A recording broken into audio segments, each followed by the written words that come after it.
VATSIM-PITAHIANA, VATSIM-PITAHIANA ho anao anio dia ho hitantsika ao amin'ny Zakaria.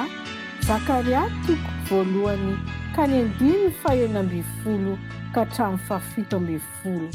Vakintsika amin'ny anaran'i Jesosy manao hoe: koa izao nolazain'i Jehova, efa tafaverina eto Jerosalema amin'indra fo aho.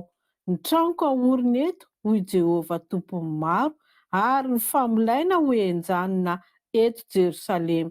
Miantsondra hoe izao nolazain'i Jehova tompony maro, io ampapana ny fanambinana ny tanànako, ary Jehova ampionona ny ziona, ary mbola hifidy any Jerosalema indray.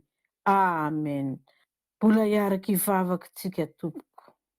Misaotra Jesosy eo tamin'izay rehetra nataonao taminay, fanambinana. Ianao tokoa miasa ho anay, ary matoky sy mino izay Jesosy, fa ianao nitari-dalana anay amin'ny fiainanay androany manontolo, dia ahorona eo anatrehanao mandrakariva izay zavatra rehetra ataonay androany mba ho voninahitry ny anaranao.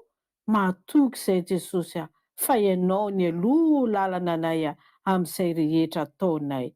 Dia amin'ny anaranao Jesosy no angatahana an'izany vavaka izany. Amen.